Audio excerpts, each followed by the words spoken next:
kayak gini ya, era sekarang itu malah melupakan veteran. Veteran ki opo dan jane. Cucu saya waktu Pak Dadi iki lho koncoku veteran. Veteran ki opo to, Mbah? Iya. Gitu ya. Iya, veteran ki opo? Veteran iki wong bekas perang saiki kemerdekaan saiki jadi hasil kemerdekaan saiki sing anu lho, bangsane Pak Dadi iki anu bertempur mati-matian toh nyawa barang. Nah, jadi ini perlu Pak Ade, perlu ada motivasi bahwa kemerdekaan sekarang ini orang hadiah cuma-cuma. Itu dari perjuangan dari aku. Sekarang kalau tidak dibegitukan putus rantai nanti. Mungkin generasi suku saya, suben ibu saya orang ngerti. Veteran Jopo ini film. Veteran di Pak Hitam ini film.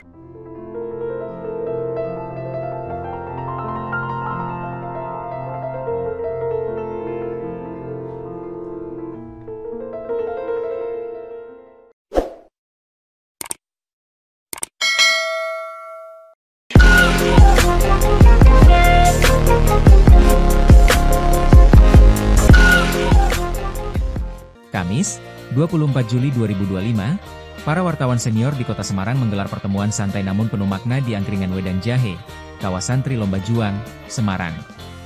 Dalam suasana akrab ditemani hangatnya wedang jahe dan hidangan khas angkringan, para jurnalis lintas generasi itu berdiskusi mengenai makna veteran dalam perspektif mereka sebagai pelaku sejarah media dan saksi perjalanan bangsa. Sudadi, salah satu wartawan senior, bercerita bahwa veteran punya banyak makna. Salah satunya adalah orang yang berperang melawan penjajah pada zaman dulu. Ia juga menjelaskan bahwa elemen yang berperang melawan penjajah tidak hanya tentara. Ada sisik melik, intel, hingga palang merah. Tidak ada, Bang. Aku kan nulis ya. Aku kemarin telepon si AP, aku minta kapling, aku masih tulis tentang veteran. Wah, HP Mas ini. Terus kayak gini. Terus aku jelo alternatifnya apa? Aku kirim tim wartawan wawancara. Nah, topikku tuh gini. Veteran dalam angka gitu ya. Dalam angka pertama, veteran pejuang. Berarti pertama itu veteran perjuang kemerdekaan Republik Indonesia. Itu orang yang berperang pada tahun 45-49. Dia terlibat pada perang kemerdekaan. Pada saat itu yang paling muda adalah usia 40 yang diperhitungkan. Dan elemen yang ikut berperang itu selain tentara yang profesional yang membawa senjata, ada juga sisik melik, intel, itu ibu-ibu juga, ada palang merah, itu dia pejuang juga. Nah, saya menemukan tuh orang-orang tuh kisah-kisah itu di Solo, yang sebenarnya yang banyak tuh pejuang di Solo. Dia pagi-pagi itu naik gerobak sapi, membawa bakul, isinya pistol atau senjata atau peluru gitu. Belanda ketangkep, Belanda mati lah dia. Menyelundupkannya tuh di situ dia.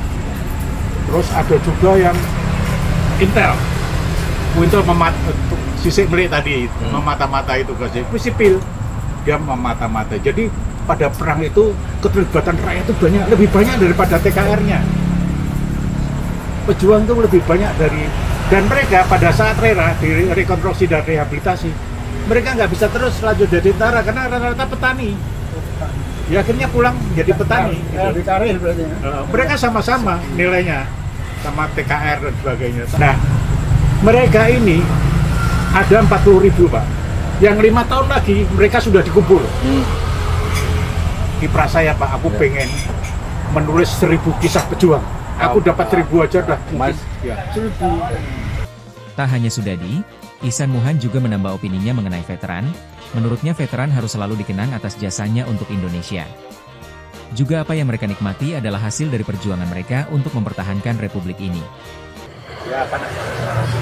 Improvisasi yang apa ada? Iya, boleh dikatakan memang kita tidak akan berubah.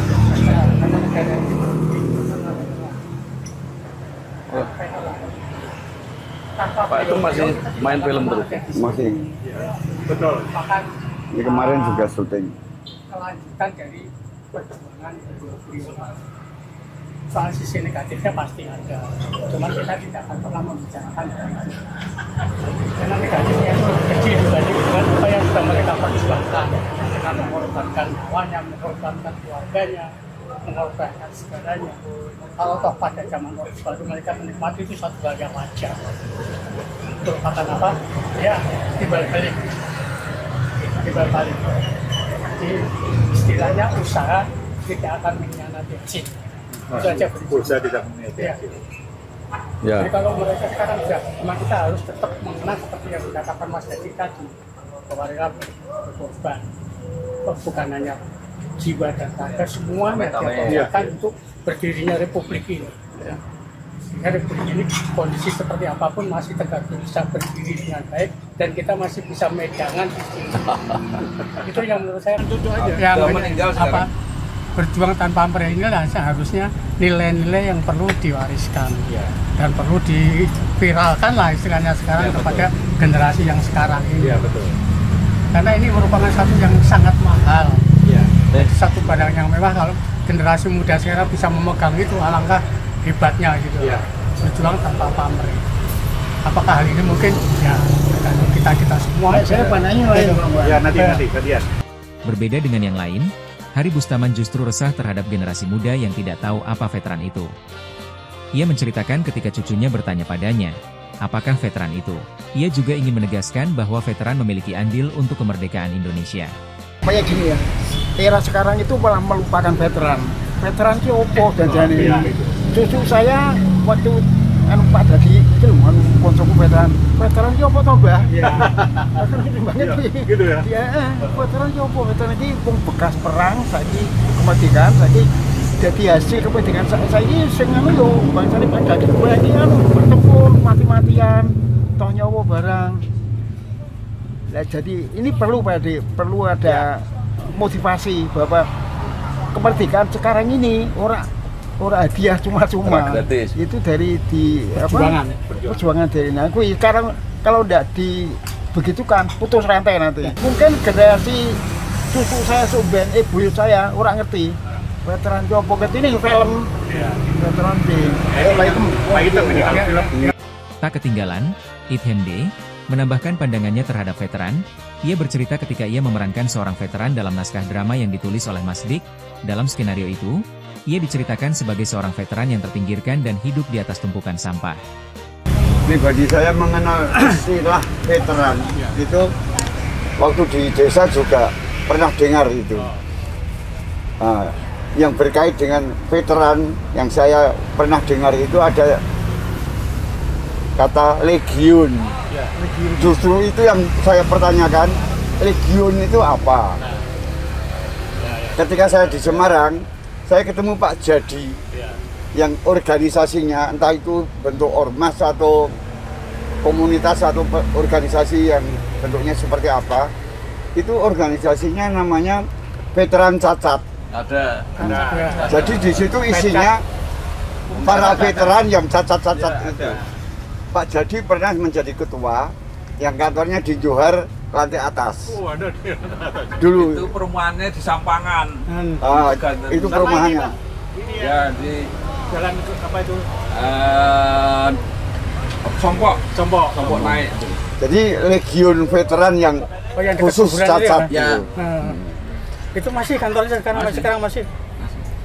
Nah, tentang veteran sendiri, kadang-kadang saya karena nggak pernah berpikir tentang itu keseharian, tapi suatu saat saya ketemu Mas Di almarhum, dia menulis skenario tentang veteran yang veteran yang terpinggirkan atau terlupakan begitu, hidupnya di lingkungan tumpuan sampah. Oh iya. Itu Ada yang itu ya? ada. Jadi setiap 17 Agustus dia itu memajang bendera dihormati itu. Nah, waktu itu rencana karena belum ada visualisasinya, yang menjadi veteran di tempat sampah itu saya disuruh nyari pakaian yang drill, yang topi veteran itu. Itu namanya oh itu. Begitu itu dapat, Mas Dik mulai sakit. Nah, itu. Tapi bukan veteran yang cacat bukan. Bukan. masih sakit gitu terus gitu sakit. Dari komunitas wartawan senior itu ada kepedulian tuh. Mbak Suse yang datang ke sana memberi santunan. Ada juga yang waktu itu. Ada. Saya dipesan Mbak Suse, Pak Item sebelum saya datang Pak Item sudah di situ ya. Oh saya masih di sini ini saya lagi nunggu Mas Di. Sudah di sini ya. Datang ketemu memberi itu difoto. Di-share juga di grup KBS. Kemudian sampai Ya? Kapan itu? Udah lama. Akhirnya meninggal. akhirnya meninggal. Jadi waktu sakit sudah diberi, Nah. meninggal. Begitu meninggal diberi lagi Mbak Suse juga yang datang. Itu. Jadi Mbak Suse mewakili KBS waktu itu memberi santunan 2 kali untuk masjid. Nah, tentang veteran sampai sekarang ini memang saya nggak pernah berpikir tentang veteran itu, keveteranan yang saya tuh kayaknya belum minat untuk mengetahui secara ya opo to veteran kuwi itu. Jadi saya nggak ya dekat lah dengan Dan masih satu. veteranan itu.